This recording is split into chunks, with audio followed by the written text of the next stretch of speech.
Shalom, shalom. This is your brother, SOW, 1986. Coming back with another video. We were just talking about the copper mind state. Okay, we was talking about the copper mind state. The copper mind state has to be broken, okay?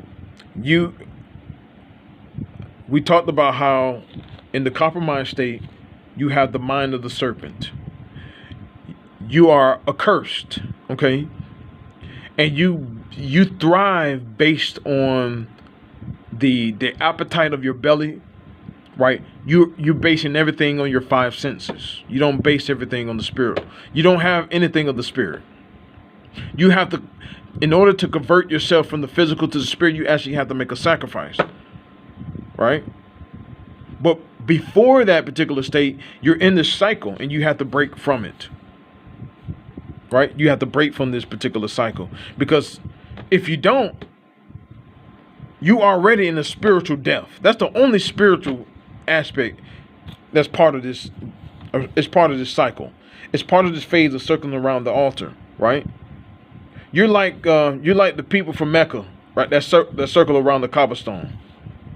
That's what you are. What is that? You got to put yourself on the altar, right? You got to seek Yahweh and make a covenant with him, make a vow with him, right? Those who make a covenant with him, Yahweh, by sacrifice. You got to sacrifice something. If you don't make a sacrifice on anything, man, right? How does Yahweh know you're devoted to him? Remember, he tests the hearts of the righteous. You're going to stay in this cycle, or you're going to get on that altar. And when you get on that altar, then you can go to the Matabar, right? Right? But again, this cycle has to be broken. So then he brings some. We talked about Yahweh bringing the chief son, whoever's a chief son of the wisdom and the knowledge and understanding of Yahweh, of the Torah, right? He brings somebody into your life. Right? He brings a type of, it could be anything. He brings some type of information that make you like, hey, you need to consider your ways. And then he brings some type of adversity into your life. Right? Let's say you keep running out of money. Like every time you end up like, dang, you pay all your bills, but you ain't got no money left over. Or you're not able to make ends meet. Right? Even living in the cycle, you failing. You're not able to make ends meet. You keep getting fired, right? Right? You know, you got your, for you brothers, you got your girlfriend, and she just keep disrespecting you, right? Right? You're living, she's a thorn in your flesh, right? Right? And he that dwelleth in the cherubim is making her a thorn in your flesh to wake you up out of your sleep. To wake you up out of this death that you're in. Because the death cannot praise Yahweh, man. For in death there's no remembrance of him. And in the grave, who shall give him thanks? Okay? He brings certain adversity into you sisters out there. To the few of you sisters out there. Right? Right? You keep getting, cheated on, right? By your boyfriend. Every dude is trying to use you, right? You walking around like a whore, right? And just people abusing you, and you're not considering your ways. You're not considering the things that's coming into your life and all the adversity that's coming into your life. And Yahweh is trying to wake you up out of your slumber. And so he sends a man or a woman in your life to, hey, you need to change your ways. I mean, the way you living, you shouldn't be living like that. You need to be seeking the ways of Yahweh. You need to be walking in righteousness and truth. You're the daughter of Zion, the perfection of beauty. But you're still seeking the love that is so temporary. But you're not seeking Yahweh. You're not seeking his statutes and his judgments and his precepts. Right? for the sons and daughters of Zion. This is the things that you have to consider, right? And he sends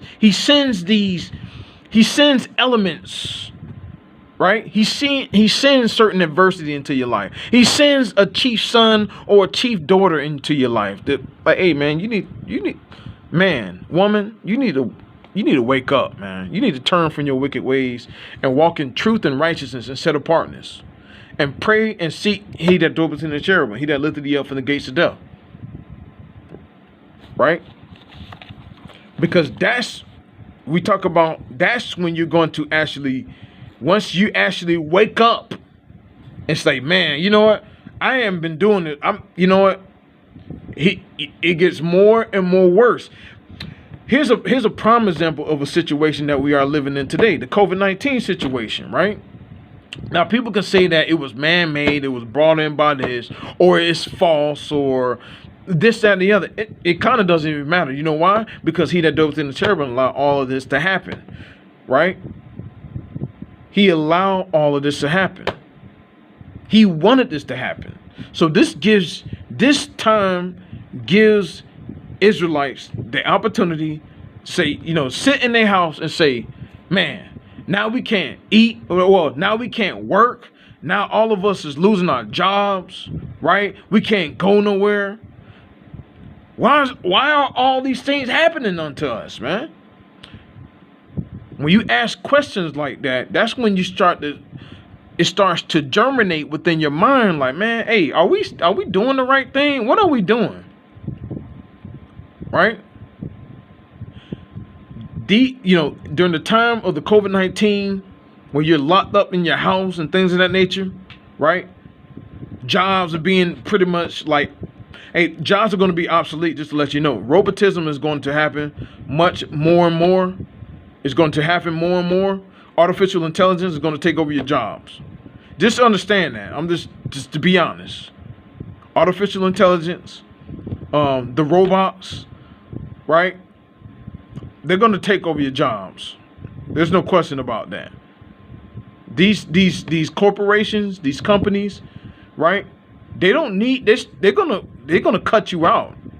Some of y'all can actually already stay at home and work, because those corporations, those companies, all they're gonna do is all they're gonna do is put robots, artificial intelligence to do your job, to take over your job. Then they won't need you anymore.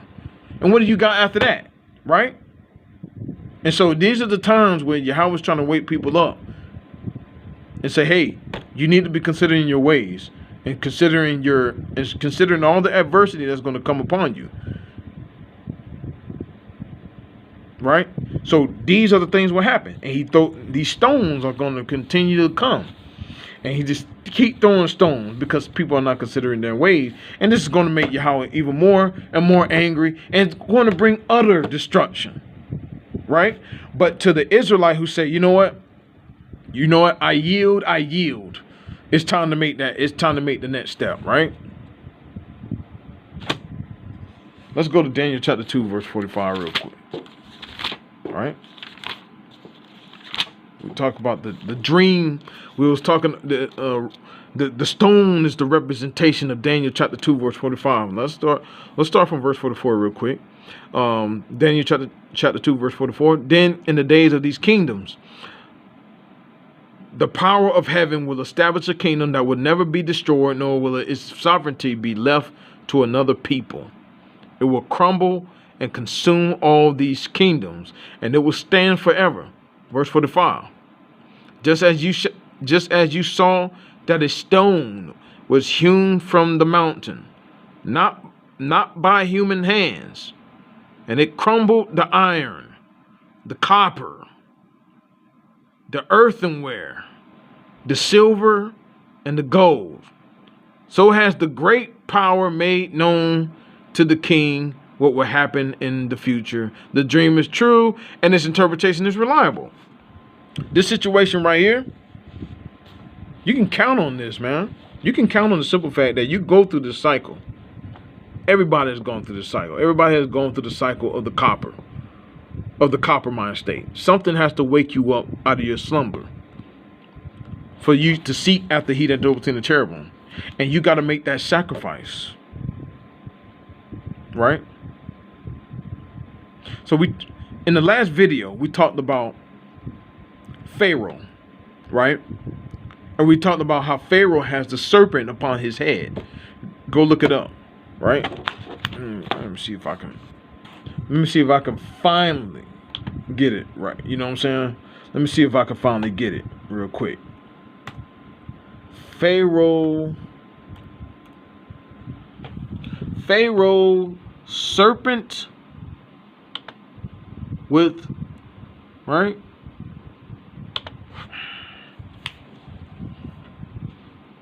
Right?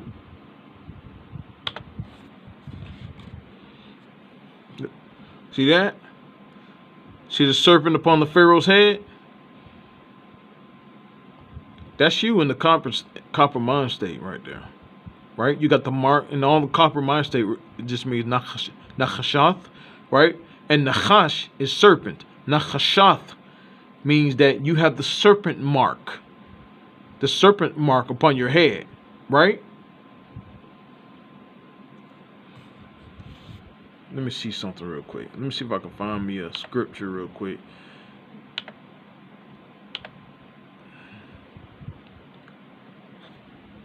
SHNYM real quick. Let's go to, what's that? Isaiah 48:4. Let's go to Isaiah 48:4 real quick. Isaiah 48:4. Let's go to Isaiah 48:4 real quick. If we can. We can. Look. The copper mind state. Right? 48:4. Let's see what 48:4 says about it. Says concerning, right, in the state of the copper mind, the copper mind state. Let's focus this a little bit.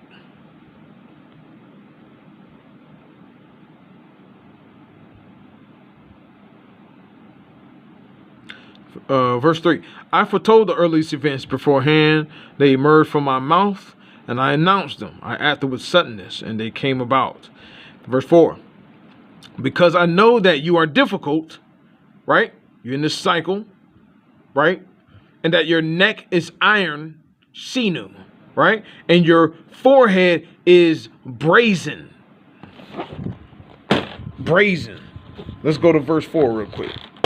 Let's try to identify that in the language real quick, right?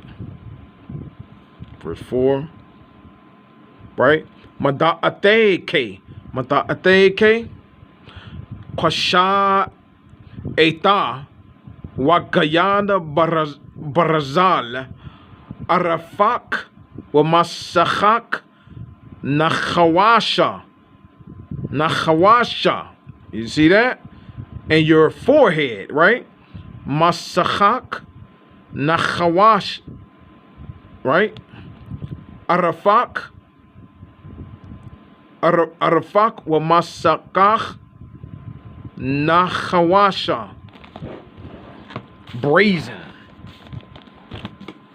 And your forehead brazen, right? The copper mind state, man. You're difficult.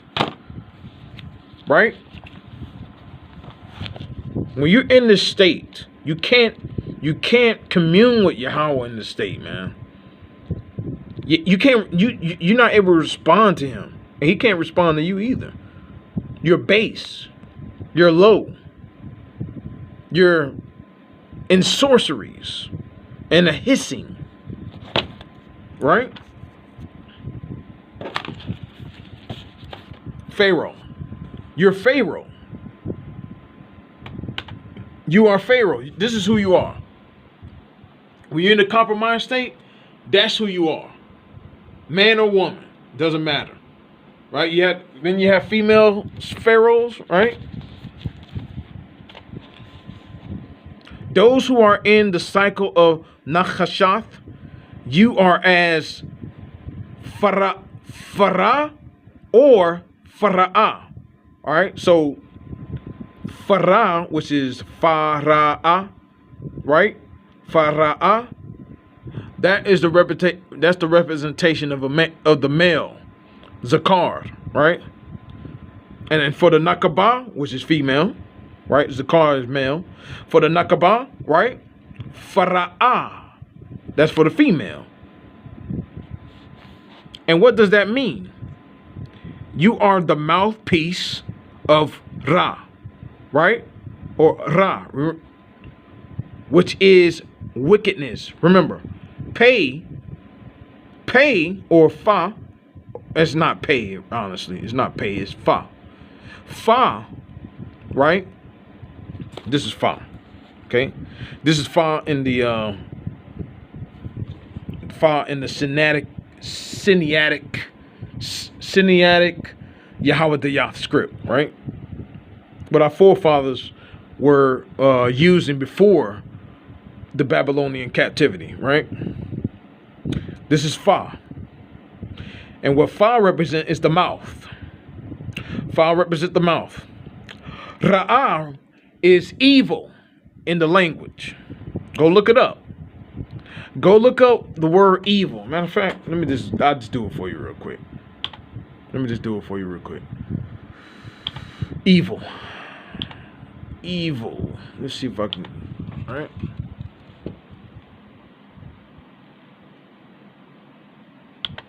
Evil.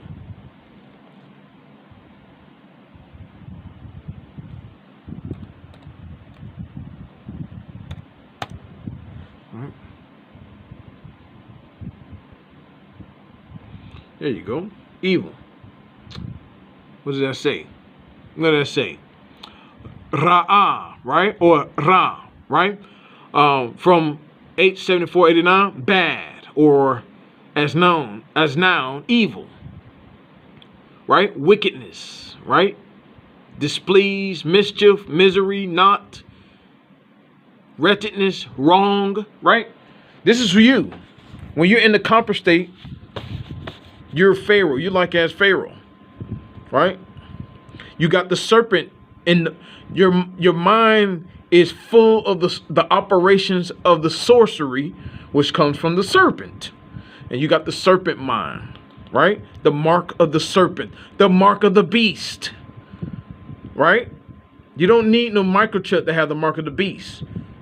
The mark of the beast is when you have the serpent in your mind, wickedness and abomination and sorcery, and you're the mouth and the representation or the prophet of wickedness and evil. That's who you are.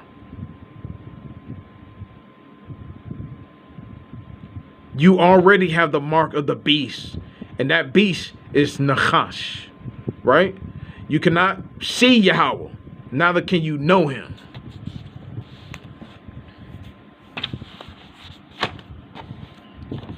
Neither can you know he that doeth in the terrible, right? See, another note with regards to coming to you and bringing the word of Yahweh, bringing the truth of Yahweh, bringing the commandments of Yahweh and the statutes and the judgments, bringing the good news of Yahweh and things of that nature, right? I'm going to go to a particular verse, right? Isaiah 65, verse 1 through 7 and 10 through 12. Let's see what that say. All right. Hey, remember what Yahweh said in the book of Isaiah. They have chosen their ways. I will choose their delusions, because when I did call, they did not answer. Right?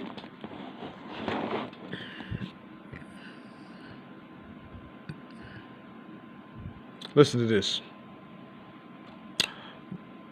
For those who do not receive the warnings, right?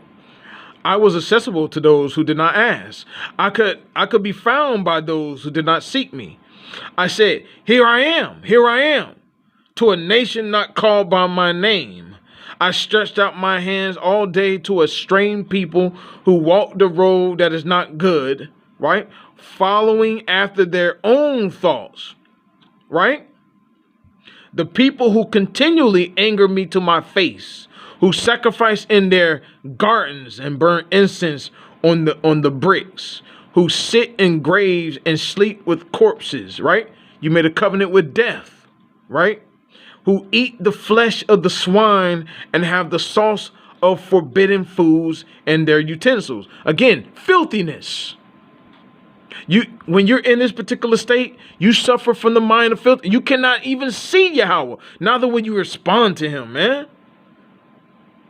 But you're going to respond to Ra. That's your God.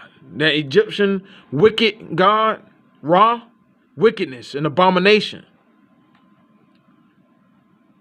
Verse 5, who say, keep to yourself, do not come near me, for I am holier than thou. These are the smoke of my wrath, like a fire burning all the day. See, let's stop real quick. If you don't put yourself on the altar here, if you don't get on this altar, make that sacrifice to Yahweh, right?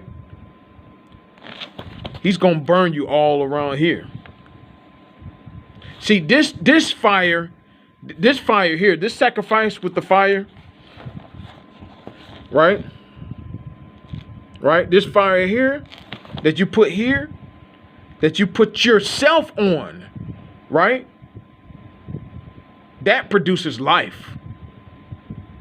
You become that spiritual man or woman, right? You pass through you pass through and go into the next phase, into the wilderness, where you can actually receive the word. You can actually receive the madabar, right?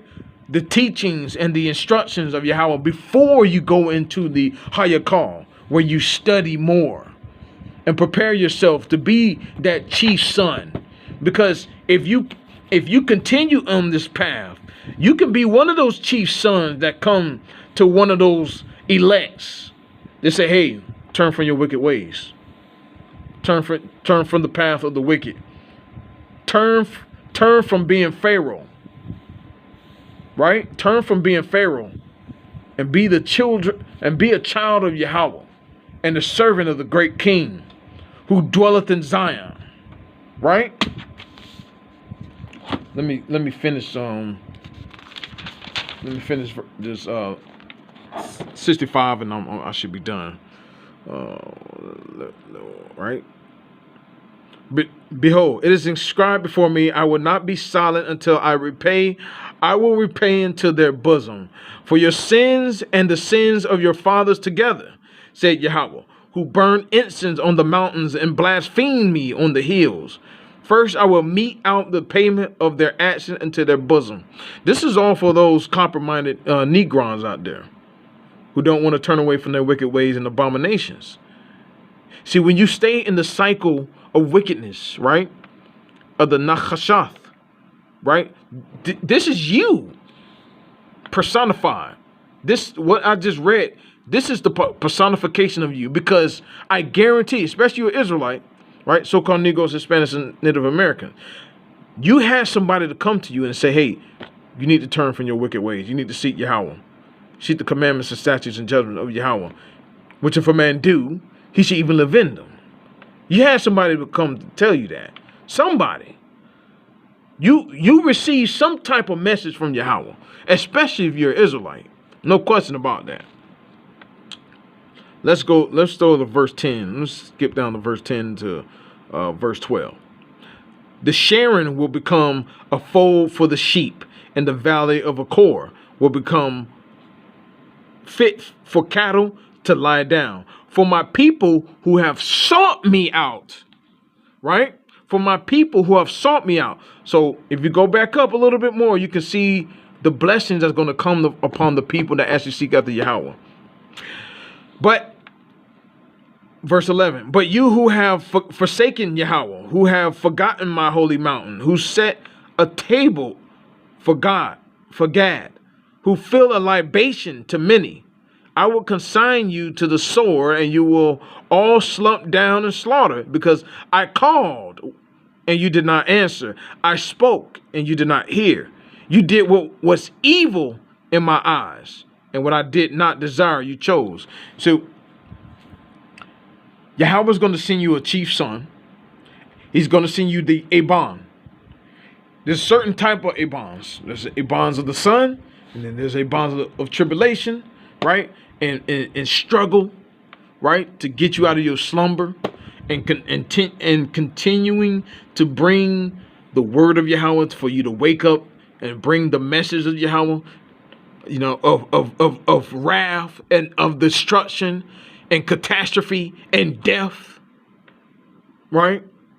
There's gonna be a remnant that return to Yahweh, but the majority of people that receive the message of Yahweh, they're not gonna seek Yahweh. They're gonna continue in this cycle.